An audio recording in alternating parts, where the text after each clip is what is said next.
أشهد أن لا إله إلا الله.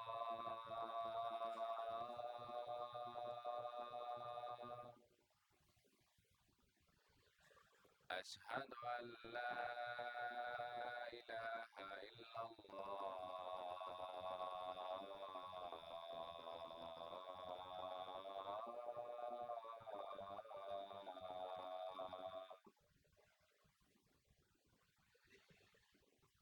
أشهد أن محمد رسول الله.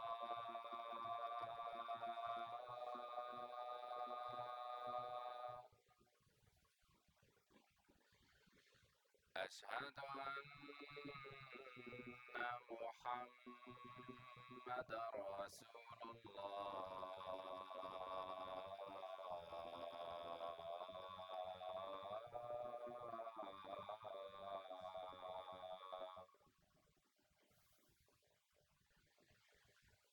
حي على الصلاة.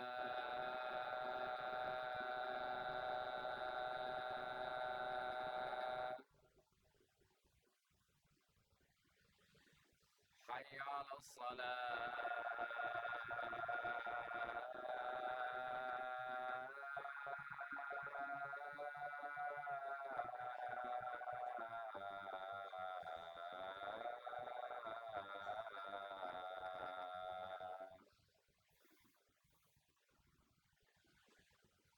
حي على الفلاح.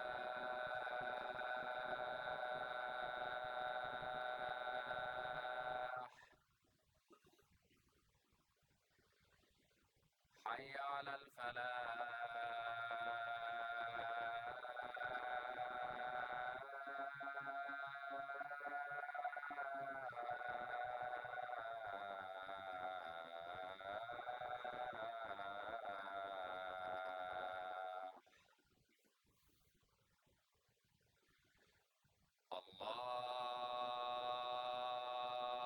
الله أكبر.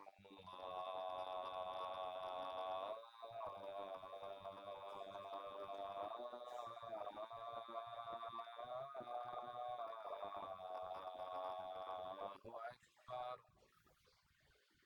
لا إله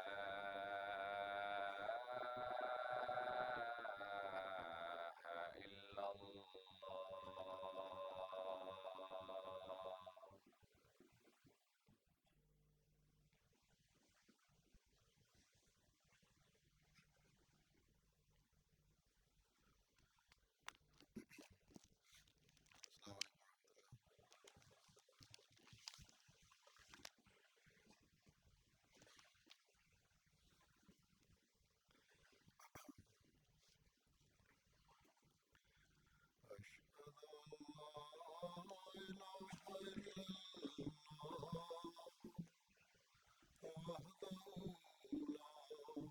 لا شريك له وأشهد أن محمدا عبده ورسوله. أما بعد أعوذ بالله من الشيطان الرجيم.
ان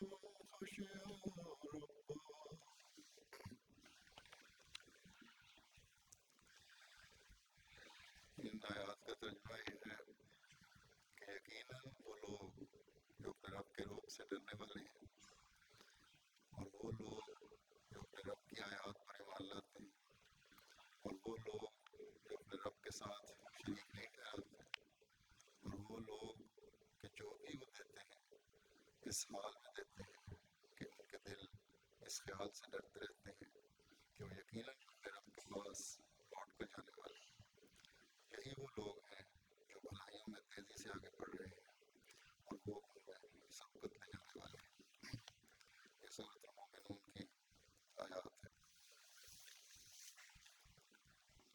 اگلی آیت ہے سورۃ البینہ کی، اس کا ترجمہ یہ ہے ان کی جزا کے رب کے پاس ہمیشہ کی جنتیں ہیں جن کے دامن میں نہریں بہتی ہیں، وہ عبدالآباد تک ان میں رہنے والے ہوں گے، اللہ ان سے راضی ہوا اور وہ اس سے راضی ہو گئے، یہ اس کے لیے ہے جو اپنے رب سے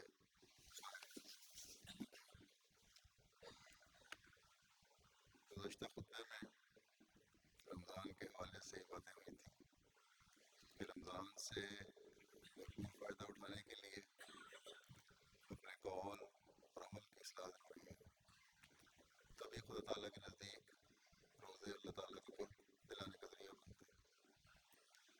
میں نے یہ بھی ذکر کیا تھا کہ اللہ تعالیٰ کی خشیت دل میں رکھتے ہوئے جو روزے رکھے جائیں وہی رمضان کے فیض سے فیض یابی کرواتے ہیں۔ کیونکہ رمضان کے حوالے سے بات ہو رہی تھی، اس لیے روزوں کو خشیت کے ساتھ جوڑا گیا تھا، اس تعلق کا اظہار کیا گیا تھا۔ ورنہ ہر نیکی جو انسان کرنے کی کوشش کرتا ہے، حقیقی نیکی اس میں بنتی ہے جب خشیت کے دل میں ہو۔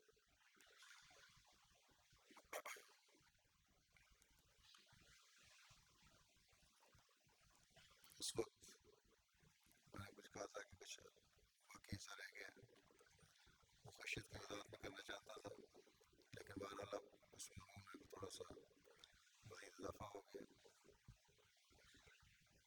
تو اس کو میں بیان کروں گا آج۔ یہ خشیت کا لفظ ہم عموماً استعمال کرتے ہیں، اگر اس کی روح کو پتہ چل جائے تو نیکیاں بجا لانے کا معیار بھی ہمارا بڑھ جائے۔ اس لیے اس لفظ کے لغوی معنی بھی میں آج بیان کرنا چاہوں گا۔ خشیت کے عام معنی خوف کے کیے جاتے ہیں، بے شک یہ معنی بھی ٹھیک ہے، اور اللہ تعالیٰ کا خوف جس میں ہو اسے نیکیوں کی طرف توجہ دلاتا ہے یہ خوف۔ لیکن یہ بھی یاد رکھنا چاہیے کہ خدا تعالیٰ کا خوف کسی عام خوف اور ڈر کی طرح نہیں، اس لیے اہل لغت نے اس کی وضاحت بھی کی ہے۔ مثلاً ایک لغت کہتی ہے کہ خشیت میں ڈر کا لفظ خوف کی نسبت زیادہ پایا جاتا ہے۔ پھر خشیت اور خوف میں فرق یہ بھی ہے کہ خشیت میں اس ڈر کے معنی پائے جاتے ہیں جو اس ذات جس سے ڈرا جائے کی عظمت کی وجہ سے پیدا ہوتا ہے، اور خوف میں اس ڈر کا مفہوم پایا جاتا ہے جو ڈرنے والے کی اپنی کمزوری پر دلالت کرتا ہے۔ اس کے بارے میں حضرت مسلم موعود رضی اللہ عنہ نے لغات کے حوالے سے بڑی وضاحت فرمائی ہے۔ پھر امام راغب اپنی لغت مفردات القرآن میں لکھتے ہیں کہ الخشیہ اس خوف کو کہتے ہیں جو کسی کی عظمت کی وجہ سے دل پر طاری ہو جائے۔ یہ چیز عام طور پر اس چیز کا علم ہونے سے جس سے انسان عام طور پر ڈرتا ہے. یہی وجہ ہے کہ آیہ کریمہ انما یخشی اللہ من عبادہ العلماء، اور اللہ تعالیٰ اس کے بندوں میں سے، اللہ تعالیٰ سے اس کے بندوں میں سے وہی ڈرتے ہیں جو صاحب علم. وہ لکھتے ہیں کہ اس آیت میں خشیت الہی کے ساتھ علماء کو خاص کیا گیا ہے. امام راغب کا طریق یہ ہے کہ قرآن آیات کے حوالے سے الفاظ کے معنی کے مختلف ہوتے ہیں، بیان کرتے ہیں. تو اس میں انہوں نے یہ آیت کا ذکر کیا ہے. اسی طرح یہ بھی کہتے ہیں خدا تعالیٰ کی عظمت سے وہ لوگ بھی ڈرتے ہیں جن کے بارے میں قرآن کریم میں آتا ہے کہ من خشی الرحمن بالغیب، جو خدا تعالیٰ کا سے غیب میں ڈرتے ہیں. یعنی یہ غیب کا ڈرنا اس وقت ہو سکتا ہے جبکہ دل میں ایسا خوف ہو جو معرفت الہی کا تقاضا ہے. بس یہ وضاحت ہے خشیت کی. خشیت کہتے ہیں اس خوف کو جو کسی کی عظمت کی وجہ سے پیدا ہو اور صرف کسی کی اپنی کمزوری کی وجہ سے یہ ڈر پیدا نہ ہو.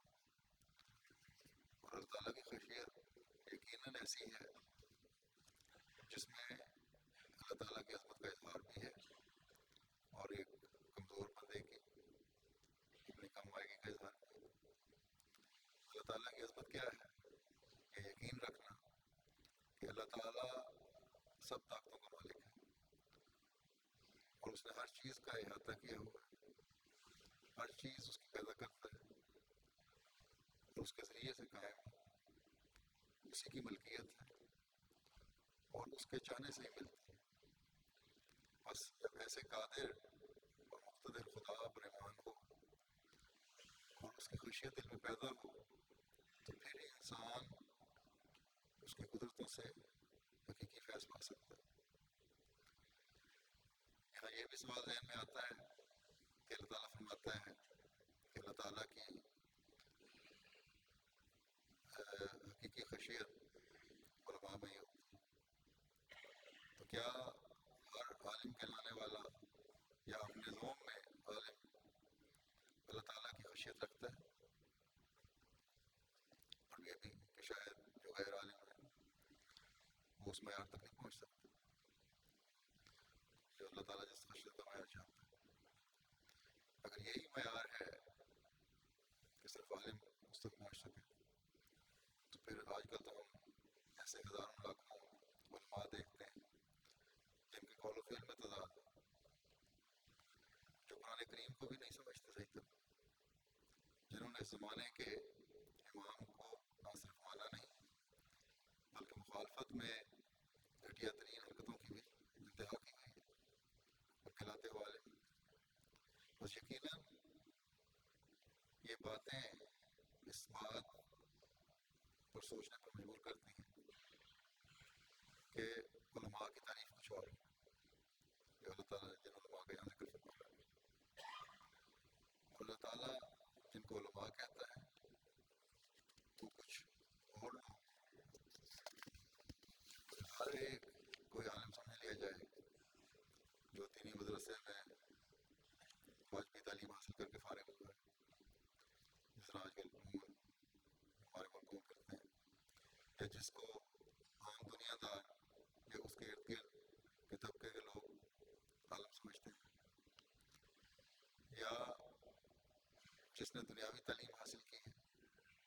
عالم کی کون سی بھی ہوتی ہے دینی نہ سے دنیاوی تعلیم اور اپنی دنیاوی تعلیم کی انتہا کو پہنچے ہوئے بڑے بڑے سائنسدان ہیں، سائنسی تجربات کرنے والے ہیں، دنیاوی علوم میں ان کا کوئی ہم پلہ نہیں.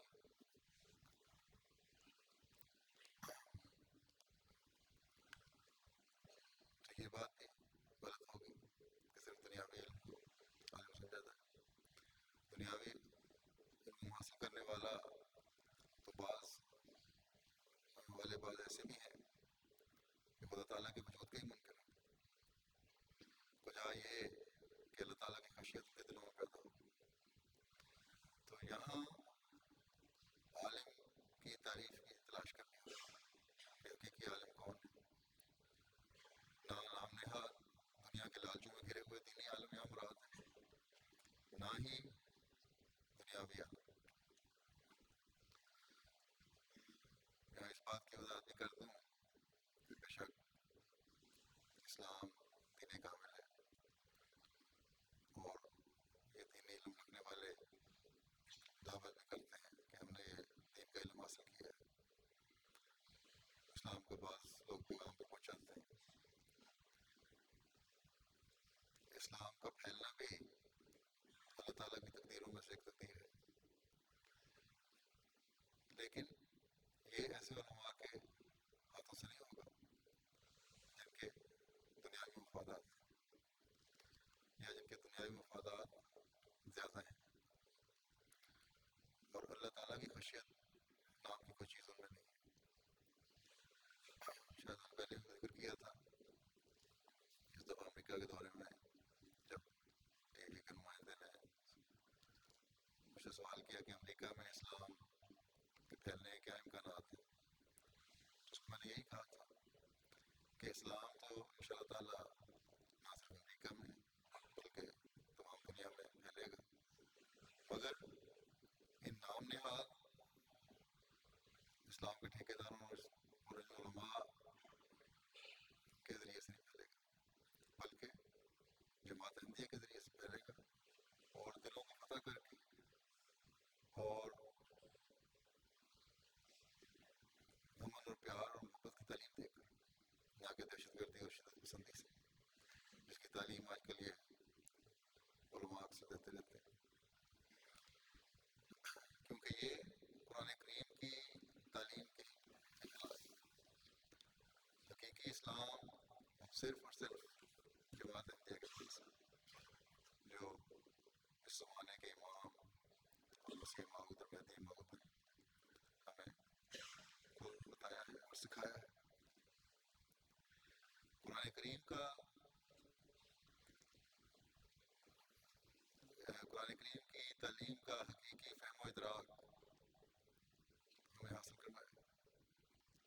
اللہ تعالیٰ کی خشیت کی حقیقت کھول کر بیان فرمائی اور واضح فرمایا کہ اللہ تعالیٰ کی حقیقی خشیت پر کسی کی اجارہ داری نہیں ہے. علماء صرف ایک طبقے کا نام نہیں ہے. اللہ تعالیٰ کی خشیت کوئی ایسی چیز نہیں ہے جو محدود ہے، بلکہ حضرت صلی اللہ علیہ وسلم نے تو دنیا کے ہر انسان کو صلی اللہ علیہ وسلم دنیا کے ہر انسان کو خدا تعالیٰ سے ملانے کے لیے تشریف لائے تھے. انسانوں کو باخدا انسان بنانے کے لیے تشریف لائے تھے، اور انسان باخدا انسان نہیں بن سکتا جب تک کہ اس میں خدا تعالیٰ کی خشیت پیدا نہ ہو. اسلام میں آ کر تو بڑے بڑے چور ڈاکو ولی بن گئے، صرف اس لیے کہ ان میں اللہ تعالیٰ کی خشیت کا فہم و ادراک پیدا ہو. بس مسیح موعود علیہ السلام اپنے ارشادات میں بہت جگہ پر تذکرۃ الاولیاء کے واقعات بیان فرماتے ہیں. کئی جگہ ذکر آتا ہے. ایک مثال میں تذکرۃ الاولیاء کے لیتا ہوں. فضیل بن عیاض کے متعلق تذکرۃ الاولیاء میں لکھا ہے کہ ایک مرتبہ رات میں کوئی قافلہ آ کر ٹھہرا اور اس میں ایک شخص یہ آیت تلاوت کر رہا تھا کہ الم یعن للذین آمنوا ان تخشع قلوبهم لذکر اللہ، یعنی کیا اہل ایمان کے لیے وقت نہیں آیا کہ ان کے قلوب اللہ تعالیٰ کے ذکر سے خوفزدہ ہو جائے. اس آیت کا فضائل کے قلب پر ایسا اثر ہوا جیسے کسی نے 3 مار دیا، اور آپ نے اظہار تاسف کرتے ہوئے کہا کہ یہ عارض گری کا کھیل کب تک جاری رہے گا، اور وقت آ چکا ہے کہ ہم اللہ تعالیٰ کی راہ میں چل پڑیں. یہ کہہ کر لکھا ہے کہ ہزاروں کفار روتے رہے اور اس کے بعد سے ریاضت میں مشغول ہو گئے. پھر ایک ایسے صحرا میں جہاں نکلے جہاں کوئی قافلہ پڑاؤ ڈالے ہوئے تھا. اور اہل قافلہ میں سے کوئی کہہ رہا تھا کہ اس راستے میں فضیل ڈاکے مارتا ہے، لیکن لہٰذا ہمیں راستہ تبدیل کر دینا چاہیے. یہ سن کر آپ نے فرمایا کہ اب قطن بے خوف ہو جاؤ، اس لیے کہ میں نے راہزنی سے توبہ کر لی ہے. پھر ان تمام لوگوں سے جن کو آپ سے اذیتیں پہنچی تھیں معافی طلب کر لی. تو یہی ڈاکے ڈالنے والے رحمۃ اللہ علیہ کے لقب سے مشہور ہو گئے. بس یہ ہے اللہ تعالیٰ کی خشیت کا اعجاز کہ جب احساس ہو جائے تو ایک لمحے میں علماء کی صف کھڑا کر دیتا ہے. ایک عام انسان بلکہ بدترین انسان کو بھی جو اس زمانے میں بدترین کہلاتا ہو، جس کو لوگ پسند نہ کرتے.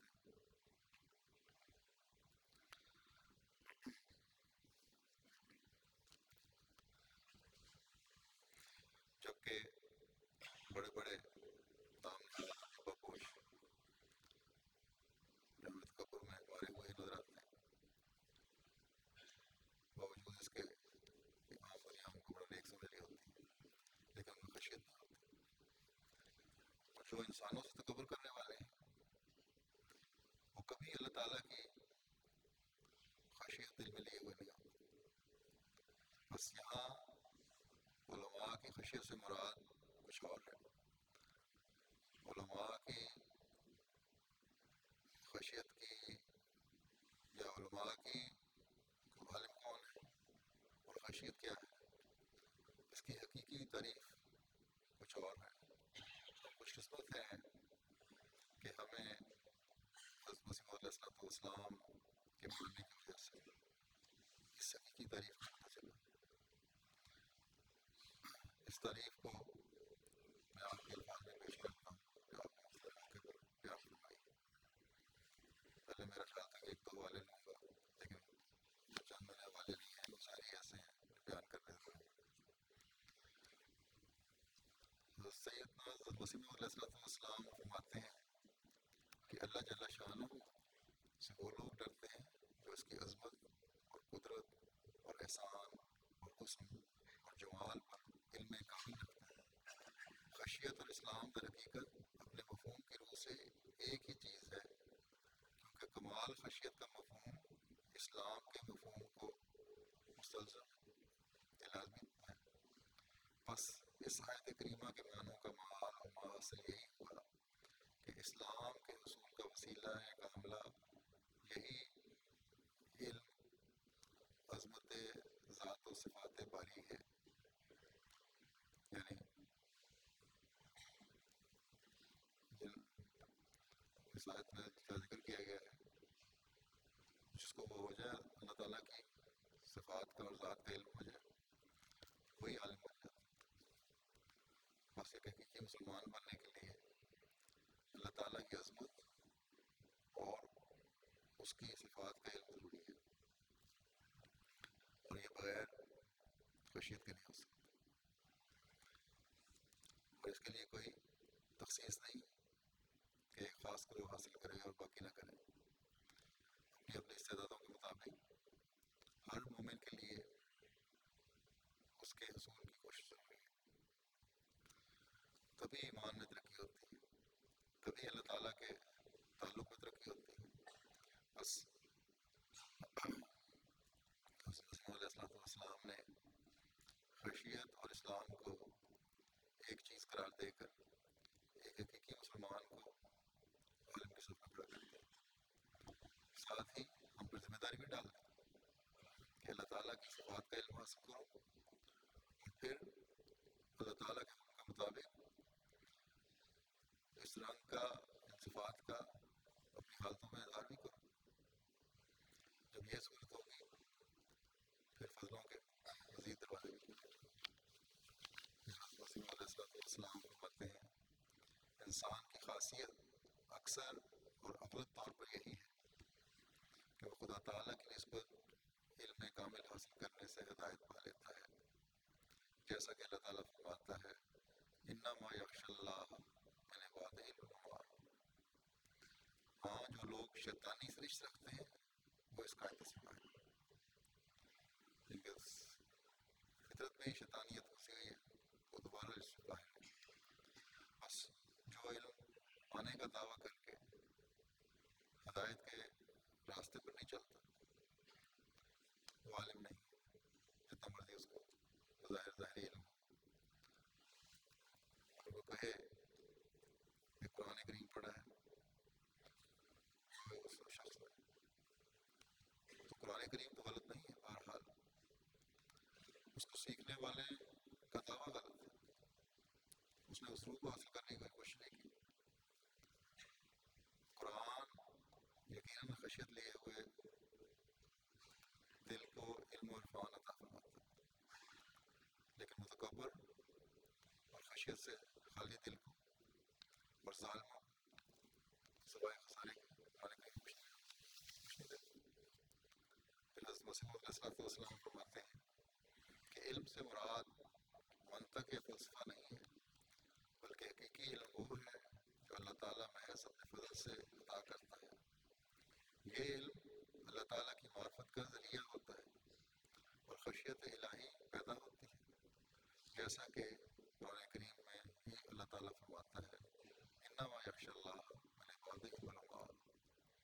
اگر علم سے اللہ تعالیٰ کی خشیت میں ترقی نہیں ہوتی تو یاد رکھو کہ وہ علم ترقی معرفت کا ذریعہ نہیں ہے، بس جن کی زبانوں سے جھوٹ کے علاوہ کچھ نہیں نکلتا، جن کے عمل دنیاوی لالچوں سے باہر نہیں آتے، جن کی زبانیں گند کے علاوہ کچھ نہیں بولتی۔ آج کل تو پاکستان میں دیکھ لیں کہ یہاں بھی اکثر مسجدوں میں جو بات کے دوران میں جماعت کے خلاف اور حضرت مسیح موعود علیہ السلام کے خلاف مغالطات کے علاوہ یہ کچھ نہیں بولتے۔ تو کیا یہ وہ علماء ہیں جن کے دل میں اللہ تعالیٰ کی خشیت ہے؟ یقین اس کا جواب نہیں ہے۔ پھر حضرت مسیح علیہ السلام فرماتے ہیں کہ یاد رکھو لغزش ہمیشہ نادان کو آتی ہے، شیطان کو جو لغزش آئی وہ علم کی وجہ سے نہیں بلکہ نادانی سے آئی۔ اگر وہ علم میں کمال رکھتا تو لغزش نہ آتی۔ قرآن شریف میں علم کی مذمت نہیں بلکہ انما یخشی اللہ من عبادہ العلماء کہا ہے۔ فرمایا اور نیم بولنا خطرہ ایمان مشکل ہے، بس میرے مخالفوں کو علم نے ہلاک نہیں کیا بلکہ جہالت نے ہلاک کیا۔ پھر آپ فرماتے ہیں عالم ربانی سے یہ مراد نہیں ہوا کرتی کہ وہ صرف و نحو یا منطق میں بے مثل ہو، بلکہ عالم ربانی سے مراد وہ شخص ہوتا ہے جو ہمیشہ اللہ تعالیٰ سے ڈرتا رہے اور اس کی زبان بیہودہ نہ چلے۔ مگر موجودہ زمانہ اس قسم کا آ گیا ہے کہ مردہ شو تک بھی اپنے آپ کو علماء کہتے ہیں، یعنی مردے نہ لانے والے جو ہیں وہ بھی اپنے آپ کو علماء کہتے ہیں، کیونکہ بعض جگہ بڑے صغیر میں رواج ہے کہ نہلانے کے لیے خاص لوگ تلاش کیے جاتے ہیں، ہر ایک نئی مردے کو نہلاتا، انہوں نے بھی اپنے آپ کو علماء کہنا شروع کر دیا۔ فرماتے ہیں اور اس لفظ کو ذات میں داخل کر لیا ہے، اس طرح پر اس لفظ کی بڑی تحقیر ہوئی ہے اور خدا تعالیٰ کے منشا اور مقصد کے خلاف اس کا مفہوم لیا گیا ہے، ورنہ قرآن شریف میں تو علماء کی یہ صفت بیان کی گئی ہے انما یخشی اللہ من عبادہ العلماء، یعنی اللہ تعالیٰ سے ڈرنے والے اللہ تعالیٰ کے وہ بندے ہیں جو علماء ہیں۔ اب یہ دیکھنا ضروری ہوگا کہ جن لوگوں میں صفات خوف و خشیت اور تقوی اللہ کی نہ پائی جائیں وہ ہرگز اس خطاب سے پکارے جانے کے قابل نہیں۔ پھر فرماتے ہیں اصل میں علماء عالم کی جمع ہے اور علم اس چیز کو کہتے ہیں جو یقینی اور قطعی ہو، اور سچا علم قرآن کریم سے ملتا ہے، یہ نہ یونانیوں کے فلسفے سے ملتا ہے نہ حال کے انگلستانی فلسفے سے، بلکہ سچا ایمانی فلسفے سے حاصل ہوتا ہے۔ مومن کا کمال اور معراج یہی ہے کہ وہ علماء کے درجے پر پہنچے۔ اب یہاں تخصیص نہیں کی، مومن کا کمال اور معراج یہی ہے کہ وہ علماء کے درجے تک پہنچے اور وہ حق الیقین کا مقام اسے حاصل ہو جو علم کا انتہائی درجہ ہے۔ ہر مومن اور ایمان لانے والا مسلمان جب ایمان میں ترقی کرتا ہے مومن کہلاتا ہے۔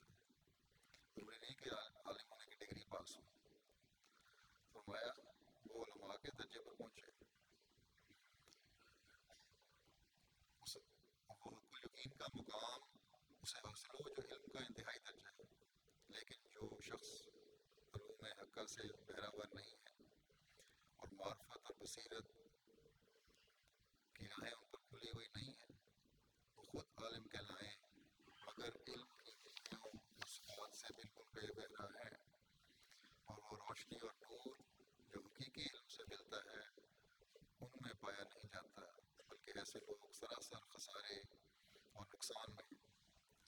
یہ اپنی آخرت دخان اور تاریکی سے بھر لیتے ہیں۔ جن لوگوں کو سچی معرفت اور بصیرت دی جاتی ہے اور وہ علم جس کا نتیجہ خشیت اللہ ہے عطا کیا جاتا ہے، وہ لوگ ہیں جن کو حدیث میں انبیاء بنی اسرائیل سے تشبیہ دی گئی۔ بس اصل عالم ایسے لوگ ہیں۔ آج کل کے علماء کے بارے میں تو حدیث میں آتا ہے، یعنی وہ علماء جو صرف اپنے ذوم میں عالم ہیں اور عمل ان کے کچھ نہیں ہے۔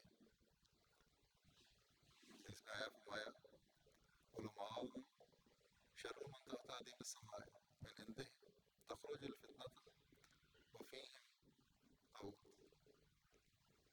یعنی ان کے علماء اس زمانے کے جو علماء ہیں آسمان کے نیچے بسنے والی بدترین مخلوق میں سے ہوں گے، کیونکہ ان میں سے فتنے اٹھیں گے اور ان میں ہی لوٹ جائیں گے۔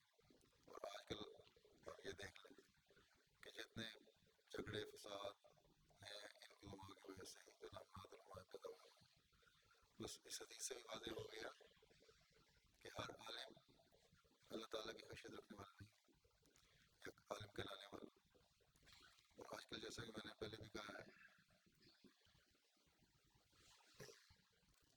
ہم دیکھ رہے ہیں کہ فتنہ اور فساد ہی کا باعث یہ نام نہاد علماء کی اکثریت جو ہے وہ ہو گئی۔ پھر حضرت مسیح علیہ السلام فرماتے ہیں تقویٰ اور خدا ترسی سے علم پیدا ہوتی ہے، جیسا کہ خود اللہ تعالیٰ فرماتا ہے انما یخشی اللہ من عبادہ العلماء، یعنی اللہ تعالیٰ سے وہی لوگ ڈرتے ہیں جو عالم ہیں۔ اس سے صاف معلوم ہوتا ہے کہ حقیقی علم خشیت اللہ کو پیدا کر دیتا ہے، اور خدا تعالیٰ نے علم کو تقویٰ سے وابستہ کیا ہے کہ جو شخص پورے طور پر عالم ہوگا اس میں ضرور خشیت اللہ پیدا ہوگی۔ علم سے مراد فرمایا علم سے مراد میری دانش میں علم القرآن ہے، اس سے فلسفہ، سائنس یا اور علوم مروجہ مراد نہیں، کیونکہ ان کے اصول کے لیے تقویٰ اور نیکی کی شرط نہیں کہ جیسے ایک فاسق فاجر ان کو سیکھ سکتا ہے ویسے ہی ایک دیندار بھی۔ لیکن علم القرآن بجز متقی اور دیندار کے کسی دوسرے کو دیا ہی نہیں جاتا، بس اس جگہ علم سے مراد علم القرآن ہی ہے جس سے تقویٰ اور خشیت پیدا ہوتی ہے۔ پھر حضرت مسیح علیہ السلام فرماتے ہیں کہ علماء کے الفاظ سے دھوکہ نہیں کھانا چاہیے۔ عالم وہ ہوتا ہے جو اللہ تعالیٰ سے ڈرتا ہے، انما یخشی اللہ من عبادہ العلماء، یعنی بے شک جو لوگ اللہ تعالیٰ سے ڈرتے ہیں اس کے بندوں میں سے وہی عالم ہیں۔ ان میں عبودیت تامہ اور خشیت اللہ اس حد تک پیدا ہوتی ہے کہ وہ خود اللہ تعالیٰ سے ایک علم اور معرفت سیکھتے ہیں اور اسی سے فیض پاتے ہیں، اور یہ مقام اور درجہ حضرت صلی اللہ علیہ وسلم کی کامل اتباع اور آپ سے پوری محبت سے ملتا ہے، یہاں تک کہ انسان بالکل آپ صلی اللہ علیہ وسلم کے رنگ میں رنگین ہو جائے۔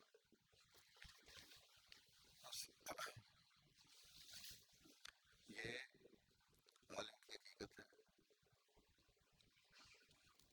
اور یہ ہے علماء کی خشیت اللہ ہونے کا مطلب۔ ان اقتباسات میں جہاں حقیقی اور نام نہاد علماء کا فرق معلوم ہو گیا، وہاں ہماری توجہ بھی اس طرف پھیری گئی ہے کہ تم حقیقی تقویٰ اختیار کرو اور خشیت اللہ پیدا کرو، کیونکہ یہ ضروری ہے ایک مومن کے لیے تاکہ حقیقی مومن اور مسلمان بن سکو۔ بس یہ ذمہ داری بھی ہم پر ڈالی گئی، بس یہ کسی مخصوص طبقے کے ساتھ خاص نہیں ہے۔ تقویٰ پر چلنے کا حکم ہر مومن کو ہے۔ ہاں حضرت صلی اللہ علیہ وسلم اسوہ حسنہ پر ہر ایک کے لیے ضروری ہے، کیونکہ اس کے بغیر خدا کا پیار مل ہی نہیں سکتا. بس اس رمضان میں جو اللہ تعالیٰ نے اپنے قربت کے دروازے کھول دیے ہیں اور ایسا ماحول بھی پیدا کر دیا ہے کہ جو تقویٰ میں ترقی کرنے کے لیے مددگار مومن ہے. اسوہ رسول صلی اللہ علیہ وسلم پر چلنے کے لیے ہماری توجہ پھیرنے والا ہے.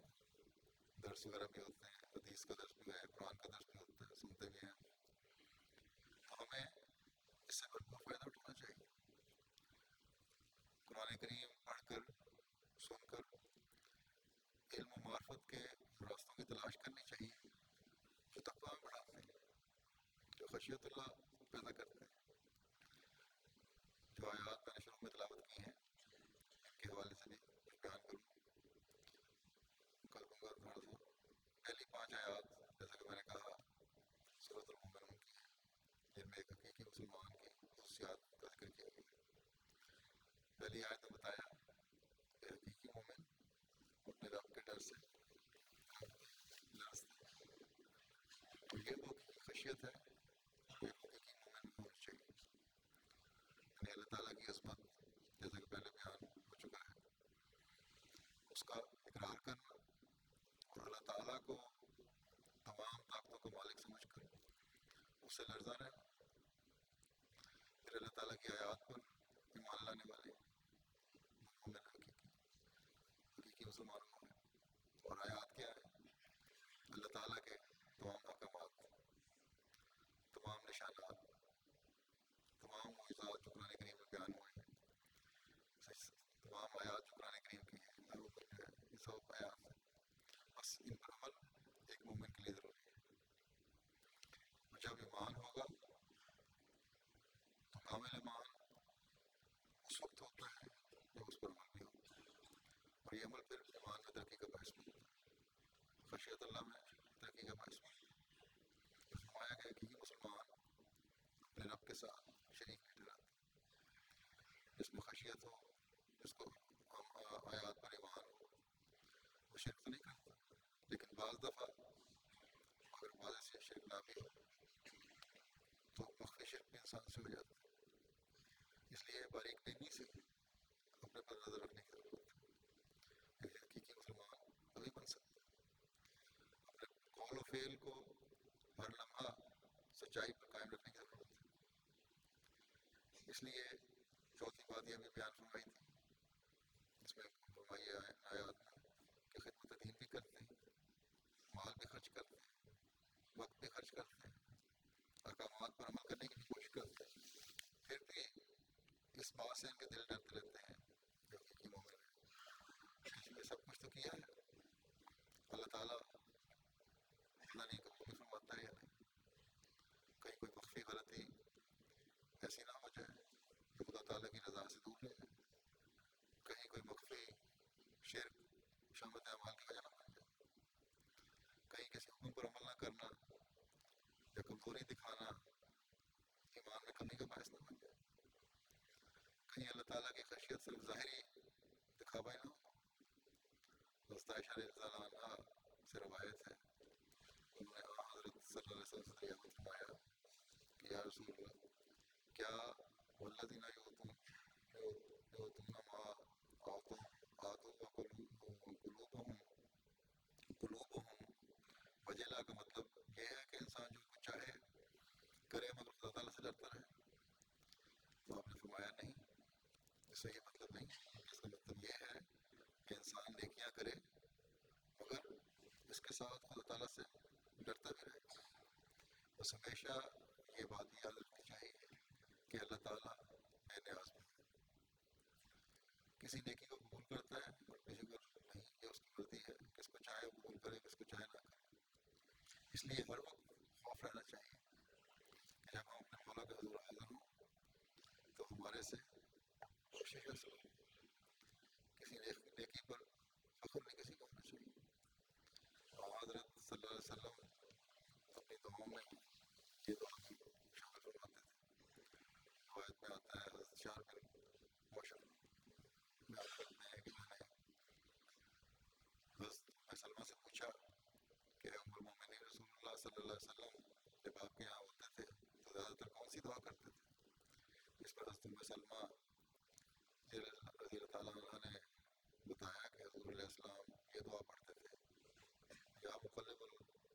یا مقلب القلوب ثبت قلبی علی دینک، یعنی اے دلوں کو پھیرنے والے میرے دل کو اپنے دین پر ثابت قدم رکھ۔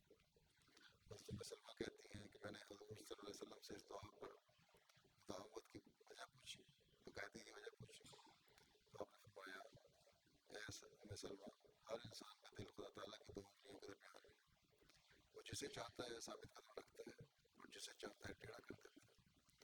بس آپ صلی اللہ علیہ وسلم جو ہمیں ہدایت دینے والے ہیں، ان کے اصول پر چل کر حقیقی تقوی اور خشیت کا پتہ چلتا ہے، ان کی پیروی اللہ تعالیٰ کا محبوب بناتی ہے۔ ان کی خشیت کا یہ معیار ہے کہ اللہ تعالیٰ کے خوف سے ڈرنا، ہمیں اس قدر اس طرح توجہ دینے کی ضرورت ہے۔ اللہ تعالیٰ فرماتا ہے جو یہ حالت رکھتے ہیں وہی ہیں جو نیکیوں اور بھلائیوں میں سب کو لے جانے والے ہیں۔ ہر طرف ہر وقت اپنی حالت پہ غور ہوگا تو پھر ہی نیکیوں اور بھلائیوں کی سب کی طرف جو پیدا ہوگا وہ کوشش کرتا رہے گا انسان، یعنی یا یہ کہ ایسی حالت رکھنے والی ہیں جن کے قدم پھر نیکیوں کی طرف آگے بڑھتے چلے جاتے ہیں، کوشش یہ کرتے ہیں کہ تمام قسم کی نیکیوں کو اپنائیں، تقویٰ میں ترقی کریں، لیکن اس بات میں نہیں، فخر نہیں، ہر حالت میں ہر وقت ان کے دل اللہ تعالیٰ کی طرف جھکے رہتے ہیں، اور یہی حالت ہے جو خدا تعالیٰ کا قرب دلواتی ہے۔ حضرت صلی اللہ علیہ وسلم کے احسانوں میں سے ایک یہ بھی بہت بڑا احسان ہے ہم پر، دعاؤں کو مانگنے کے ہمیں طریقے بھی سکھائے۔ ایک دعا کا ذکر حدیث میں اس طرح ملتا ہے کہ دراصل تو ہمارے لیے ہی ہے، ہم میں سے ہر کوئی دعا کرنی چاہیے۔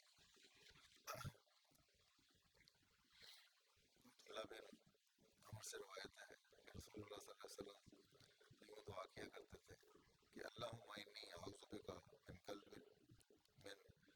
لا یخشع ودعاء لا یسمع ومن نفس لا تشبع ومن علم لا ينفع اعوذ بک من ہؤلاء الاربع، کہ اے اللہ میں تیری پناہ چاہتا ہوں ایسے دل سے جو خشوع نہیں کرتا، اور ایسے دعا سے جو سنی نہیں جاتی، اور ایسے نفس سے جو سیر نہیں ہوتا، اور ایسے علم سے جو نفع رساں نہیں ہے۔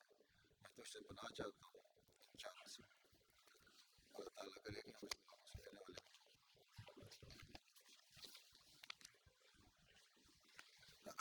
حضرت صلی اللہ علیہ وسلم کی ایک اور دعا بھی پیش کرتا ہوں جس نے عاجزی اور خشیت اللہ کی یہ دعا ہے بلندیوں تک پہنچی ہوئی ہے، جو آپ صلی اللہ علیہ وسلم کی خشیت کا ایک کامل نمونہ ہے۔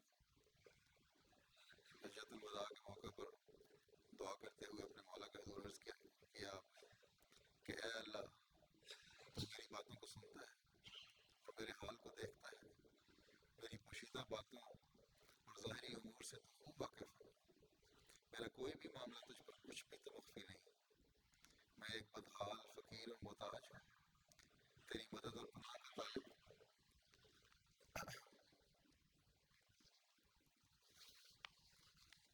سہما اور ڈرا ہوا اپنے گناہوں کا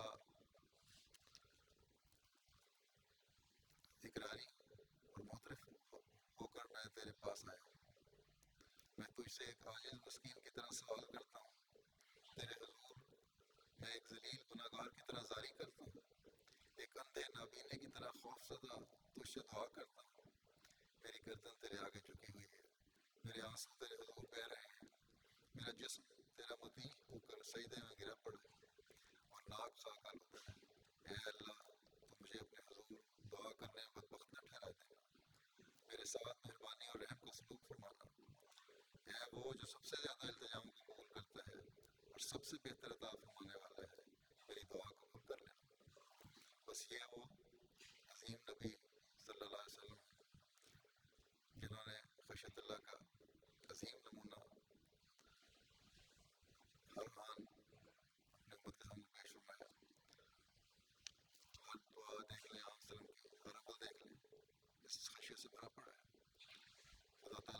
سے لرزاں و ترساں، باوجود اس کے کہ خدا تعالیٰ کے مقرب ترین آپ ہیں، جن کے ساتھ جڑنے والوں نے بھی رضی اللہ عنہ کی خوشخبری سنی. بس یہ اس میں حسنہ ہے اور یہ خشیت اللہ ہے. اگر ہم نے اس نبی صلی اللہ علیہ وسلم کی پیروی کی اور اس چیز کو اپنایا، اپنے اندر پیدا کیا، تو ہم بھی اللہ تعالیٰ کے فضلوں کو حاصل کرنے والے بن سکتے ہیں.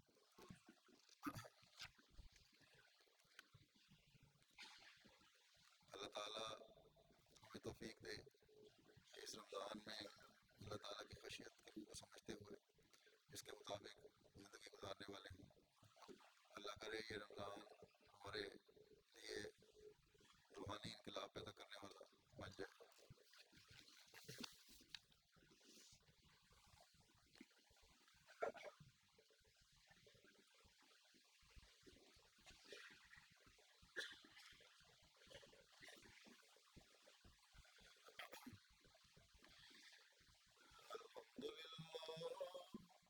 الحمد لله نحمده ونستعينه ونستغفره ونؤمن به ونتوكل عليه ونعوذ بالله من شرور أنفسنا ومن سيئات أعمالنا. من يهده الله فلا مضل له ومن يضلل فلا هادي له. ونشهد أن لا إله إلا الله ونشهد أن محمدا عبده ورسوله. عباد الله رحمكم الله، إن الله يأمر بالعدل والإحسان وإيتاء ذي القربى وينهى عن الفحشاء والمنكر والبغي يعظكم لعلكم تذكرون. اذكروا الله يذكركم